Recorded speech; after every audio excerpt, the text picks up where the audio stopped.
ॐ श्री परमात्मने नमः। श्रीमद्भगवद्गीता अथ तृतीयोऽध्यायः। अर्जुन उवाच जायसी चेत् कर्मणस्ते मता बुद्धिर्जनार्दन तत्किं कर्मणि घोरे मान् नियोजयसि केशव। व्यामिश्रेणेव वाक्येन बुद्धिं मोहयसीव मे। तदेकं वद निश्चित्य येन श्रेयोऽहमाप्नुयाम्। श्रीभगवानुवाच लोकेऽस्मिन् विविधा निष्ठा पुरा प्रोक्ता मया नघ। ज्ञानयोगेन साङ्ख्यानां कर्मयोगेन योगिनां।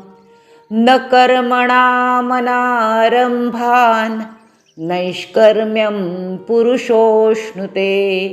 न च सन्न्यसनादेव सिद्धिं समधिगच्छति। न हि कश्चित् क्षणमपि जातु तिष्ठत्यकर्मकृत्। कार्यते ह्यवशः कर्म सर्वः प्रकृतिजैर्गुणैः। कर्मेन्द्रियाणि संयम्य य आस्ते मनसा स्मरन् इन्द्रियार्थान् विमूढात्मा मिथ्याचारस्य उच्यते। यस्विन्द्रियाणि मनसा नियम्यारभतेऽर्जुन कर्मेन्द्रियैः कर्मयोगम् असक्तः स विशेष्यते। नियतं कुरु कर्म त्वं कर्म ज्यायो ह्यकर्मणः। शरीरयात्रापि च ते न प्रसिद्धेद कर्मणः। यज्ञार्थात् कर्मणोऽन्यत्र लोकोऽयं कर्मबन्धनः। तदर्थं कर्म कौन्तेय मुक्तसङ्गः समाचर। सह यज्ञाः प्रजा सृष्ट्वा पुरोवाच प्रजापतिः। अनेन प्रसविष्यध्वम् एषवोत्विष्ट कामधुक्। देवान् भावयतानेन ते देवा भावयन्तु वः। परस्परं भावयन्तः श्रेयः परमवाप्स्यथ। इष्टान् भोगान् हि वो देवा दास्यन्ते यज्ञभाविताः। तैर्दत्तानप्रदायैभ्यो यो भुङ्क्तेस्तेन एव सः। यज्ञशिष्टाशिनः सन्तो मुच्यन्ते सर्वकिल्बिषैः। भुञ्जते ते त्वघं पापा ये पचन्त्यात्मकारणात्। अन्नाद्भवन्ति भूतानि पर्जन्यादन्नसम्भवः। यज्ञाद्भवति पर्जन्यो यज्ञः कर्मसमुद्भवः। कर्म ब्रह्मोद्भवं विद्धि ब्रह्माक्षरसमुद्भवं। तस्मात् सर्वगतं ब्रह्म नित्यं यज्ञे प्रतिष्ठितम्। एवं प्रवर्तितं चक्रं नानुवर्तयति हयः। अघायुरिन्द्रियारामो मोघं पार्थ स जीवति। यस्त्वात्मरतिरेव स्याद् आत्मतृप्तश्च मानवः। आत्मन्येव च सन्तुष्टस्तस्य कार्यं न विद्यते। नैव तस्य कृतेनार्थो नाकृते नेह कश्चन। न चास्य सर्वभूतेषु कश्चिदर्थव्यपाश्रयः तस्मादसक्तः सततं कार्यं कर्म समाचर असक्तो ह्याचरन् कर्म परमाप्नोति पूरुषः कर्मणैव हि संसिद्धिम् आस्थिता जनकादयः लोकसङ्ग्रहमेवापि सम्पश्यन् कर्तुमर्हसि यद्यदाचरति श्रेष्ठस्तत्तदेवेतरो जनः स यत्प्रमाणं कुरुते लोकस्तदनुवर्तते न मे पार्थास्ति कर्तव्यं त्रिषु लोकेषु किंचन नानवाप्तमवाप्तव्यं वर्त एव च कर्मणि यदि ह्यन्न वर्तेयं जातु कर्मण्यतन्द्रितः मम वर्त्मानुवर्तन्ते मनुष्याः पार्थ सर्वशः उत्सीदेयुरिमे लोकान् न कुर्यां कर्म चेदहं शङ्करस्य च कर्तास्याम् उपहन्यामि माः प्रजाः सक्ताः कर्मण्यविद्वांसो यथा कुर्वन्ति भारत कुर्याद्विद्वांस्तथा सक्तश्चिकीर्षिर्लोकसङ्ग्रहं न बुद्धिभेदैं जनयेत् अज्ञानां कर्मसङ्गिनां जोषयेत् सर्वकर्माणि विद्वान् युक्तः समाचरन् प्रकृतेः क्रियमाणानि गुणैः कर्माणि सर्वशः अहङ्कारविमूढात्मा कर्ताहमिति मन्यते तत्त्ववित्तु महाबाहो गुणकर्मविभागयोः गुणागुणेषु वर्तन्त इति मत्वा न सज्जते प्रकृतेर्गुणसम्मूढाः सज्जन्ते गुणकर्मसु तान् कृत्स्नविदो मन्दान् कृत्स्नविन्न विचालयेत् मयि सर्वाणि कर्माणि सन्न्यस्याध्यात्मचेतसा निराशीर्निर्ममो भूत्वा युध्यस्व विगतज्वरः ये मे मतमिदं नित्यम् अनुतिष्ठन्ति मानवाः श्रद्धावन्तो न सूयन्तो मुच्यन्ते तेऽपि कर्मभिः ये त्वेतदभ्यसूयन्तो नानुतिष्ठन्ति मे मतं सर्वज्ञानविमूढांस्तान् विद्धि नष्टान् चेतसः सदृशं चेष्टते स्वस्याः प्रकृतेर्ज्ञानवानपि प्रकृतिं यान्ति भूतानि निग्रह किं करिष्यति इन्द्रियस्येन्द्रियस्यार्थे रागद्वेषौ व्यवस्थितौ तयोर्नवशमागच्छेत् तौर्हस्य परिपन्थिनो श्रेयान् स्वधर्मो विगुणः परधर्मात् स्वनुष्ठितात् स्वधर्मे निधनं श्रेयः परधर्मो भयावहः अर्जुन उवाच अथ केन प्रयुक्तोऽयं पापैश्चरति पूरुषः अनिच्छन्नपि वार्ष्णेय बलादिव नियोजितः श्रीभगवानुवाच काम एष क्रोध एष रजोगुणसमुद्भवः महाशनो महापाप्मा विद्धेनमिह वैरिणं धूमेनाव्रियते वह्निर्यथादर्शो मलेन च यथोल्बेनावृतो गर्भस्तथा तेनेदमावृतम् आवृत्ते ज्ञानमेतेन ज्ञानिनो नित्यवैरिणां कामरूपेण कौन्तेय दुष्पूरेणानलेन च इंद्रियाणि मनोबुद्धिर् अस्याधिष्ठानमुच्यते। एतैर्विमोहयत्येष ज्ञानमावृत्य देहिनं।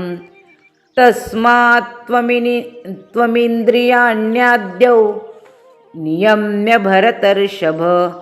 पाप्मानं प्रजहीह्येनै ज्ञानविज्ञाननाशनम्। इंद्रियाणि पराण्याहुरिन्द्रियेभ्यः परं मनः। मनसस्तु परा बुद्धिर्यो बुद्धेः परतस्तु सः। एवं बुद्धेः परं बुद्ध्वा संस्तभ्यात्मानमात्मना जहि शत्रुं महाबाहो कामरूपं दुरासदम्। ॐ तत्सदिति श्रीमद्भगवद्गीतासु उपनिषत्सु ब्रह्मविद्यायां योगशास्त्रे श्रीकृष्णार्जुनसंवादे कर्मयोगो नाम तृतीयोऽध्यायः। ॐ श्रीकृष्णार्पणमस्तु। हरये नमः। हरये नमः। हरये नमः। श्रीमद् भगवद्गीता अध्याय 3. श्री गणेशाय नमः. श्री सरस्वते नमः. श्री गुरुभ्यो नमः. परमसंत सद्गुरू ठाकरसिंगजी महाराज, परमसंत सद्गुरू बलजीतसिंगजी महाराज यांच्या चरणाशी कोटी कोटी प्रणाम. श्रोत्यांनो, आपणाला साष्टांग दंडवत. श्रीकृष्णचरणी त्रिवार वंदन. अर्जुन म्हणाला, हे जनार्दना, जर तुम्हाला कर्माहून ज्ञान श्रेष्ठ वाटते तर मग हे केशवा, मला भयंकर कर्म करण्यास का प्रवृत्त करीत आहात तुम्ही मिश्रितशा भाषणाने माझ्या बुद्धीला जणू मोहितच करीत आहात. म्हणून अशी एकच गोष्ट निश्चित करून मला सांगा की ज्यामुळे माझे कल्याण होईल. तेव्हा श्री भगवान म्हणाले, हे निष्पापा, या जगात 2 प्रकारची निष्ठा माझ्याकडून पूर्वी सांगितली गेली आहे. साधनाच्या परिपक्व अवस्थेचे अर्थात पराकाष्ठेचे नाव निष्ठा आहे. संपूर्ण समर्पण यालाच निष्ठा म्हणतात. त्यातील सांख्ययोगांची निष्ठा ज्ञानयोगाने. ज्ञानयोग म्हणजे मायेने उत्पन्न झालेले सर्व गुणात वावरत असतात असे समजून, तसेच मन, इंद्रिय, शरीर यांनी होणाऱ्या सर्व क्रियांच्या कर्तेपणाचा अभिमान सोडून सर्वव्यापी सच्चिदानंद घन परमात्म्याशीच एकरूप होऊन राहणे हा ज्ञानयोग होय. याला संन्यास म्हणतात. याला सांख्ययोग असेही म्हणतात. त्यातील सांख्ययोगाची निष्ठा ज्ञानयोगाने आणि योग्यांची निष्ठा कर्मयोगाने होते. कर्मयोग म्हणजे काय? फलाचा आणि आसक्तीचा त्याग करून भगवंताच्या आज्ञेप्रमाणे केवळ भगवंतासाठीच समत्व बुद्धीने कर्म करीत राहणे म्हणजेच निष्काम कर्मयोग. यालाच समत्वयोग, बुद्धियोग, कर्मयोग, तद्धर्म कर्म, मदर्थ कर्म, मत्कर्म अशी नावे आहेत.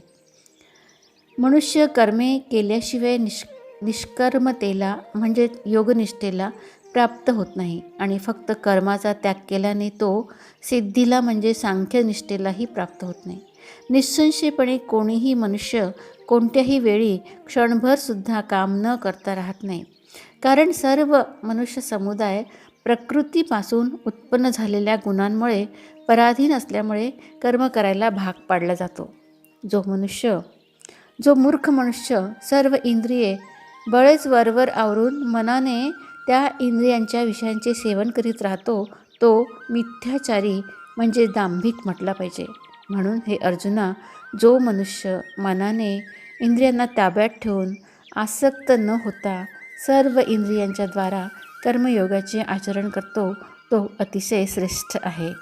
तू शास्त्रविहित कर्तव्य कर्म कर, कारण कर्म न करण्यापेक्षा कर्म करणे श्रेष्ठ आहे. तसेच कर्म न करण्याने तुझे शरीर व्यवहारी चालणार नाहीत, म्हणजेच उत्तम आरोग्यासाठी सुद्धा कार्यरत राहणे आवश्यकच आहे. यज्ञानिमित्त केल्या जाणाऱ्या कर्मांशिवाय दुसऱ्या कर्मात गुंतलेला हा मनुष्य समुदाय कर्मांनी बांधला जातो. म्हणून हे अर्जुना, तू आसक्ती सोडून यज्ञासाठी उत्तम प्रकारे कर्तव्य कर्म कर. प्रजापती ब्रह्मदेवाने कल्पाच्या आरंभी यज्ञासह प्रजा उत्पन्न करून त्यांना सांगितले की तुम्ही या यज्ञाच्या द्वारा उत्कर्ष करून घ्या आणि हा यज्ञ तुमचे इच्छित मनोरथ पूर्ण करणारा होईल.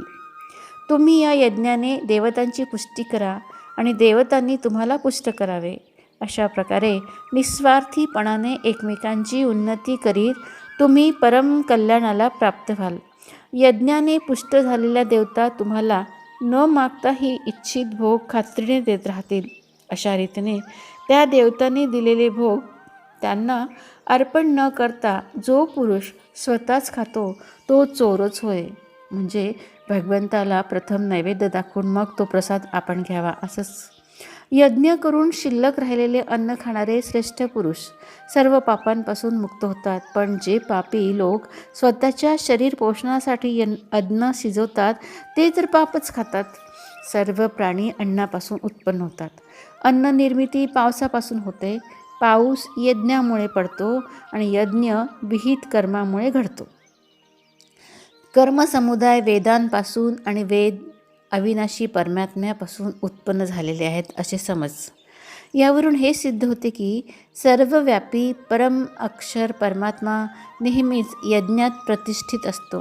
हे पार्था, जो पुरुष या जगात अशा प्रकारे परंपरेने चालू असलेल्या सृष्टीचक्राला अनुसरून वागत नाही, म्हणजेच आपल्या कर्तव्याचे पालन करीत नाहीत, तो इंद्रियांच्या द्वारा भोगात रमणारा पापी आयुष्य असलेला पुरुष व्यर्थच जगतो. परंतु जो मनुष्य आत्म्यामध्येच रममान, आत्म्यामध्येच तृप्त, आत्म्यामध्ये संतुष्ट असतो त्याच्यासाठी मात्र कोणतेही कर्तव्य उरत नाही. त्या महापुरुषाला या विश्वात कर्मे करण्याची काही प्रयोजन असत नाही. तसेच कर्म न करण्याचेही काही प्रयोजन असत नाही. तसेच सर्व प्राणीमात्रातही त्याचा जरा देखील स्वार्थाचा संबंध असत नाही. कुणाकडून त्याला कशाचीच अपेक्षा असत नाही. म्हणून तू नेहमी आसक्त न होता कर्तव्य कर्म नीट करीत राहा. कारण आसक्ती सोडून कर्म करणारा मनुष्य परमात्म्याला जाऊन मिळतो. आसक्ती सोडून कर्म करणारा मनुष्य परमात्म्याला जाऊन मिळतो. जनकादी ज्ञानी लोकही आसक्तीरहित कर्मानेच परमसिद्धीला प्राप्त झाले होते. म्हणून तसेच लोकसंग्रहाकडे दृष्टी देऊन देखील तू कर्म करणंच योग्य. श्रेष्ठ पुरुष जे जे आचरण करतो त्याप्रमाणेच इतर लोकही आचरण करतात. तो जे काही प्रमाण म्हणून सांगतो त्याप्रमाणे सर्व मनुष्य समुदाय वागू लागतो. हे अर्जुना, मला या तिन्ही लोकात काहीही कर्तव्य नाही आणि मिळवण्याजोगी असं काही एक नाही, तरी पण मी कर्तव्य करतो, कर्म करतो.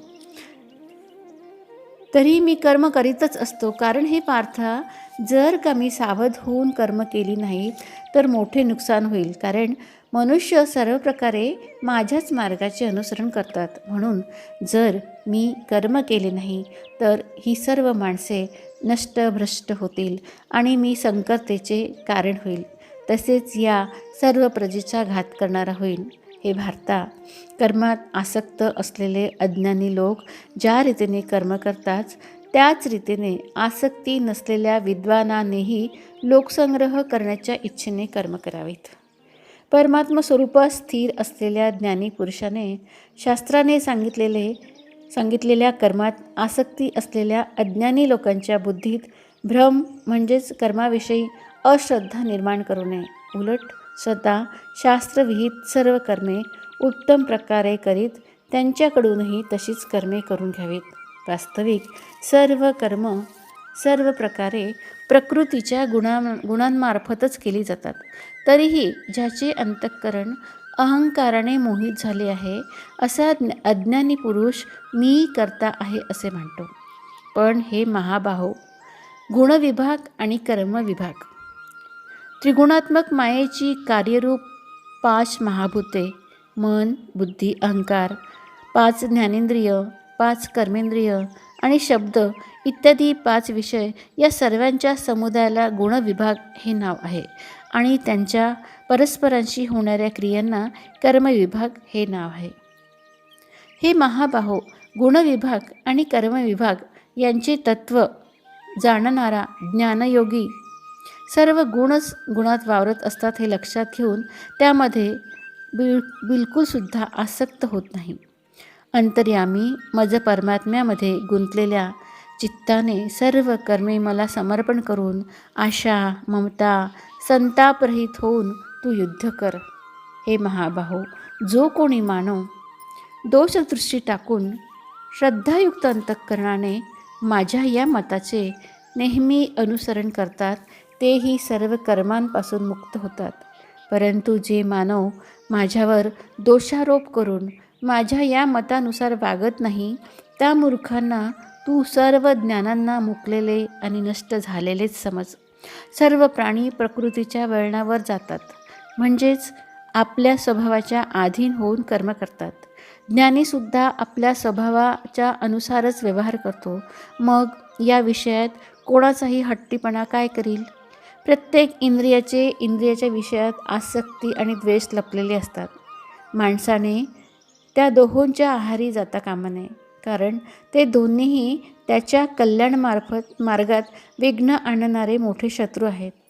चांगल्या प्रकारे आचरणात आणलेल्या दुसऱ्याच्या धर्माहून गुणरहित असला तरी आपलाच धर्म अतिशय उत्तम आहे. आपल्या धर्मात तर मरणेही कल्याणकारक आहे, पण दुसऱ्याचा धर्म भय देणार आहे. अर्जुन म्हणाला, हे कृष्णा, तर मग हा मनुष्य स्वतःची इच्छा नसतानाही जबरदस्तीने करावयास लावल्याप्रमाणे कोणाच्या प्रेरणेने पापाचे आचरण करतो? तेव्हा श्री भगवान म्हणाले, रजोगुणापासून उत्पन्न झालेला हा कामच क्रोध आहे. हा खूप खादाड अर्थात भोगांनी कधीही तृप्त न होणारा आणि मोठा पापी आहे. हाच या विषयातील वैरी आहे असे तू जाण. ज्याप्रमाणे धुराने अग्नी, धुळीने आरसा आणि वारेने गर्भ झाकला जातो, त्याचप्रमाणे या कामामुळे, या क्रोधामुळे हे ज्ञान आच्छादित राहते. आणि हे अर्जुना, कधीही तृप्त न होणारा हा कामरूपी अग्नी ज्ञानी माणसाचा कायमचा शत्रू आहे. त्याने मनुष्याचे ज्ञान झाकले आहे. इंद्रिये, मन आणि बुद्धी ही याचे निवासस्थान म्हटली जातात. इंद्रिये, मन आणि बुद्धी ही या कामाची निवासस्थाने आहेत. हा काम या मन, बुद्धी आणि इंद्रियांच्या द्वारा ज्ञानाला आच्छादित करून, मोहित करून जीवात्म्याला मोहित करतो. म्हणून हे अर्जुना, तू प्रथम इंद्रियांवर ताबा ठेवून या ज्ञान आणि विज्ञान यांचा नाश करणाऱ्या मोठ्या पापी कामाला, क्रोधाला अवश्य बळीच मारून टाक. इंद्रियांना स्थूल शरीराहून पर म्हणजे श्रेष्ठ, बलवान आणि सूक्ष्म म्हटले आहे. इंद्रियांना स्थूल शरीराहून श्रेष्ठ, बलवान आणि सूक्ष्म म्हटले आहे. या इंद्रियाहून मन श्रेष्ठ आहे, मनाहून बुद्धी श्रेष्ठ आहे आणि जो बुद्धीहूनही अत्यंत श्रेष्ठ आहे तो होय आत्मा. अशा प्रकारे बुद्धीहून श्रेष्ठ, सर्वात सूक्ष्म, बलवान आणि अत्यंत श्रेष्ठ असा हा आत्मा आहे. हे जाणून आणि बुद्धीच्या द्वारा मनाला स्वाधीन करून हे महाबाहो, तू या कामरूप अजिंक्य शत्रूला मारून टाक. श्रीमद भगवद्गीता अध्याय समाप्त. जय जय रामकृष्ण हरी. जय जय रामकृष्ण हरी. जय जय रामकृष्ण हरी. श्रीमद भगवद्गीता महात्म्य अध्याय 3. श्री गणेशाय नमः. श्री सरस्वते नमः. श्री गुरुभ्यो नमः. परमसंत सद्गुरू ठाकरसिंगजी महाराज, परमसंत सद्गुरू बलजीसिंगजी महाराज यांच्या चरणी कोटी कोटी प्रणाम. भगवान श्री कृष्णाच्या चरणी त्रिवार वंदन. श्रोते हो, आपणाला साष्टांग दंडवत. श्री भगवान म्हणाले, प्रिये, जनस्थानात एक जड नावाचा ब्राह्मण होता. तो कौशिक गोत्रातील होता. त्याने ब्राह्मण धर्म सोडून व्यापार करण्याचे ठरविले. पुढे पुढे तो परस्त्रियांशी संबंध ठेवून व्यभिचार करू लागला. तो नेहमी जुगार खेळत असे, दारू पित असे, शिकार करून प्राणीहत्यासुद्धा करीत असे. यातच त्याचा काळ व्यतीत होई. यामध्ये त्याचे धन संपले. त्यामुळे व्यापारासाठी तो दूर उत्तरेकडे गेला. तेथून पुष्कळ धन मिळवून तो घराकडे येऊ लागला. बराच रस्ता पार केल्यानंतर सूर्यास्त झाला. तेव्हा तो एका झाडाखाली त्याने मुक्काम केला. तेथे दरोडेखोरांनी त्याच्यावर हल्ला करून त्याचा प्राण घेतला. तो अधर्माचरण करणारा असल्याने मृत्यूनंतर भयंकर पिशाच झाला. त्याचा मुलगा मोठा धर्मात्मा असून वेदवेत्ता होता. त्याने वडील गावाहून परत येण्याची बरेच दिवस वाट पाहिली आणि जेव्हा ते आले नाही तेव्हा त्यांचा शोध घेण्यासाठी तो स्वतःचं घर सोडून बाहेर पडला. तो दररोज इकडे तिकडे जाऊन वाटसरूंकडे चौकशी करे, पण त्यांचा काहीच थांगपत्ता लागत नव्हता. त्यानंतर एके दिवशी वडिलांच्या एका मदतनीसाची आणि त्याची भेट झाली. तेव्हा त्याच्याकडून त्याला वडिलांचे सर्व वर्तमान समजले. वडिलांच्या मृत्यूची हकीकत ऐकून त्याला अतिशय दुःख झालं. बराच विचार करून वडिलांची अंत्यक्रिया करण्याच्या इच्छेने आवश्यक सामग्री बरोबर घेऊन त्याने काशीला जाण्याचे ठरविले. वाटेत 7-8 ठिकाणी मुक्काम करून 9व्या दिवशी तो जेथे त्याच्या वडिलांना मारले होते अगदी नेमका त्याच झाडाखाली पोचला. तेथेच त्याने स्नान करून संध्या केली आणि गीतेचा 3रा अध्याय पठण केला. इतक्यात आकाशात भयंकर आवाज झाला. त्याचवेळी त्याने आपल्या वडिलांना भयंकर स्वरूपात पाहिले आणि तेवढ्यातच त्याला त्याच्यासमोरच एक सुंदर विमान दिसले. ते अत्यंत तेजस्वी असून त्याच्या तेजाने साऱ्या दिशा प्रकाशित झालेल्या होत्या. त्या विमानाला बारीक बारीक पुष्कळ घंटा लटकत होत्या. ते पाहताच त्याच्या मनातील भीती दूर झाली. त्याने विमानावर दिव्य स्वरूपात शोभणाऱ्या आपल्या वडिलांना पाहिलं. त्यांनी पितांबर धारण केला होता आणि मुनिजन त्यांची स्तुती करीत होते. त्यांना पाहून मुलाने नमस्कार केला आणि वडिलांनी सुद्धा त्याला आशीर्वाद दिला. नंतर त्याने वडिलांना याविषयी सारं विचारलं. तेव्हा वडिलांनी आपल्या मृत्यूपासूनची सर्व हकीकत त्याला सांगितली. पुत्रा, सुदैवाने माझ्याजवळ तू गीतेचा 3रा अध्याय म्हटला आणि या शरीराकडून घडलेल्या आणि तोडण्यास कठीण अशा कर्मबंधनातून तू माझी सुटका केलीस बेटा. तेव्हा आता तुला काशीला जायला नको, कारण ज्या माझ्या मुक्तीसाठी तू काशीला जाणार होतास ना, ते काम 3ऱ्या अध्यायाच्या पठणाने सिद्ध झाले आहे बेटा. वडिलांनी असे सांगताच मुलगा म्हणाला, बाबा, 3रा अध्यायाचे एवढं महत्त्व? बाबा, माझ्या कल्याणाचा उपदेश करा. तसेच मी करण्याजोगं काही काम असेल तर तेही जरूर सांगा बाबा. तेव्हा वडील म्हणाले, निष्पाप मुला, तुला पुन्हा हेच काम करायचे आहे. मी जे काम केले ना, तेच माझ्या भावानेही केले होते. त्यामुळे तो घोर नरकात खितपत पडला आहे रे. शिवाय आपल्या कुलातील जे जे लोक नरकात पडले आहेत त्या सर्वांचा उद्धार व्हावा एवढीच माझी इच्छा आहे बेटा. पुत्रा, ज्या साधनाने तू माझा उद्धार केलास त्या साधनानेच तू इतरांचाही उद्धार करावास. म्हणून या 3ऱ्या अध्यायाच्या पठणाचे अनुष्ठान करून त्यापासून उत्पन्न झालेले पुण्य तू त्या नरकातील जीवांना संकल्पाने दे. यामुळे माझे सारे पूर्वज माझ्याप्रमाणेच यमयातनातून मुक्त होऊन लवकरच श्री विष्णूंच्या परमपदाला प्राप्त होतील. मुलगा म्हणाला, बाबा, आपला उद्धार या 3ऱ्या अध्यायाच्या पाठामुळे झाला असेल आणि नरकातील सर्व जीवांचा उद्धार व्हावा असे जर आपल्याला वाटत असेल तर मी सुद्धा असेच करेन. त्याला खूप आनंद झाला. वडील म्हणाले, बाळा, ठीक आहे, असंच कर, तुझे कल्याण असो. असे झाले तर ही माझ्या अत्यंत आवडीचीच गोष्ट झाली रे. एवढे बोलून त्याचे वडील भगवान विष्णूंच्या परमधामाला गेले आणि नंतर तो मुलगा फिरून जनस्थानातील भगवान श्री विष्णूंच्या अत्यंत सुंदर मंदिरात आला. त्यांच्या पुढे बसून त्याने गीतेच्या 3ऱ्या अध्यायाच्या पाठाच्या आवृत्ती सुरू केल्या. त्यातील प्रत्येक आवृत्ती गणिक जे जे पुण्य उत्पन्न होईल ते त्याने नरकातील जीवांच्या उद्धारासाठी संकल्पपूर्वक समर्पित केलं. त्यामुळे भगवान विष्णूंचे दूत नरकात यातना भोगणाऱ्या जीवांना सोडवून नेण्यासाठी यमराजांकडे आले. यमराजाने त्यांचे योग्य प्रकारे स्वागत आगत केले आणि त्यांचे कुशल विचारले.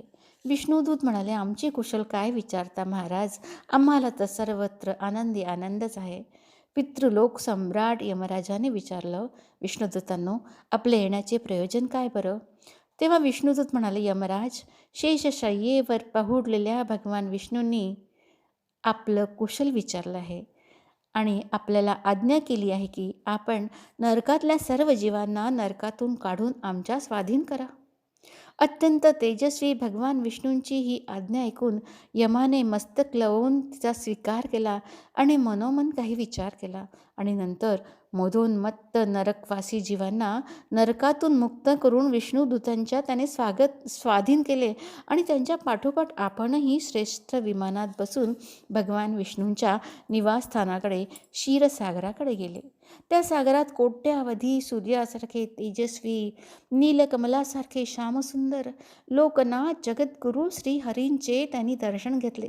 भगवंताचे तेज त्यांची शय्या असलेल्या शेषाच्या फणांवरील रत्नांच्या तेजाने द्विगुणित झाले होते. त्यांचे मन प्रसन्न असून मुख आनंदी दिसत होते. लक्ष्मी देवी आपल्या सरळ नजरेने वारंवार भगवान विष्णूंकडे बघत होती.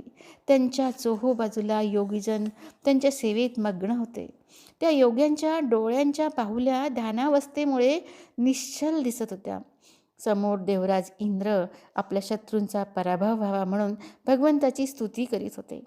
ब्रह्मदेवांच्या मुखातून बाहेर पडलेली वेदांत वाक्ये मूर्त रूप घेऊन भगवंताचे गुणगान करीत होती. भगवान स्वतः पूर्ण संतुष्ट असल्यामुळे सर्व चराचराविषयी ते समाधानी, ते उदासीन वाटत होते. जीवांपैकी ज्यांनी योग साधनेने विशेष पुण्यसंचय केलेला होता त्या सर्वांकडे भगवान एकाच वेळी कृपादृष्टीने बघत होते. तसेच आपले स्वरूप असलेल्या चराचर विश्वाला आपल्या आनंदरूप दृष्टीने भगवान आनंदित करीत होते. सर्वव्यापी दिव्य शरीर धारण केलेले, नीलकमलासारखी कांती असलेले श्रीहरी शेषाच्या फण्यांवरील रत्नांची कांती अंगावर पडल्यामुळे असे वाटत होते की जणू चांदण्याने सुशोभित केलेले आकाशच. असे हे भगवंताचे दिव्य रूप मनसोक्त पाहून झाल्यावर यमराज आपल्या विशाल बुद्धीने त्यांची स्तुती करू लागले. यमराज म्हणाले, सर्व विश्व निर्माण करणारे भगवन, आपले अंतःकरण अत्यंत निर्मळ आहे. आपल्या मुखातूनच वेद प्रकट झाले. आपणच विश्वस्वरूप असून विश्व निर्माण करणारे ब्रह्मदेवही आपणच आहात. आपल्याला नमस्कार असो प्रभू, नमस्कार असो. आपली शक्ती आणि वेग यामुळे जे अजिंक्य वाटते अशा श्रेष्ठ दानवराजांचा अभिमान नष्ट करणाऱ्या भगवान विष्णूंना नमस्कार असो. विश्वाचे पालन करताना सत्वमय शरीर धारण करणाऱ्या, विश्वाचा आधार असणाऱ्या सर्वव्यापी श्रीहरींना नमस्कार असो, नमस्कार असो, नमस्कार असो. सर्व देहधारी प्राणांच्या पातक समूहाला नष्ट करणाऱ्या परमात्म्याला नमस्कार असो. ज्यांच्या कपाळावरील तिसरा नेत्र जरासा उघडताच तेथून आगीचे लोळ बाहेर पडतात त्या रुद्ररूप धारण करणाऱ्या आपणा महेश्वराला माझा नमस्कार, नमस्कार, नमस्कार. आपण साऱ्या विश्वाचे गुरु, आत्मा आणि महेश्वर आहात. म्हणून साऱ्या विष्णू भक्तांना संकटमुक्त करून आपण त्यांच्यावर अनुग्रह करता. मायेने उत्पन्न झालेल्या साऱ्या विश्वात आपण व्यापून राहिलेले असूनही मायेच्या गुणांचा प्रभाव आपल्यावर मुळीसुद्धा पडत नाही. भगवन, आपण अनंत आहात. त्यामुळे आपल्या महिम्याचा अंतपार कोणालाच लागत नाही. मग आपण माझ्या वाणीचा विषय तरी कसे होणार? म्हणून मी न बोलणेच उचित होय. अशी स्तुती करून यमराजाने हात जोडून म्हटलं, जगद्गुरू, आपल्या आज्ञेवरून हे जीव पापी असूनही यांना मी सोडून दिलं बरं का. यानंतर मला करण्याजोगं आणखी काही काम असेल तर तेही सांगावे भगवन. यमराजाचे हे बोलणे ऐकून भगवान मधुसूदन मेघगंभीर वाणीने जणू अमृताचा वर्षावच करीत म्हणाले, धर्मराज, तुम्ही सर्वांच्या ठिकाणी समभाव ठेवून लोकांचा पापापासून उद्धार करता. तुमच्यावर सर्व प्राण्यांच्या संहाराचे ओझे ठेवून मी अगदी निश्चिंत आहे. म्हणून तुम्ही आपले काम करा आणि आपल्या लोकाला परत जा. एवढे बोलून भगवान अंतर्धान पावले. यमराजही आपल्या निवासस्थानी परतले. अशा रीतीने ब्राह्मणाने आपल्या कुळातील आणि इतरही नरकातील जीवांचा उद्धार करून तो स्वतः देखील श्रेष्ठ विमानावर आरूढ होऊन श्री विष्णुधामाला निघून गेला. असे आहे भगवद्गीतेच्या 3ऱ्या अध्यायाच्या पठणाचे महात्म्य. जय जय राम कृष्ण हरी. जय जय राम कृष्ण हरी. जय जय राम कृष्ण हरी.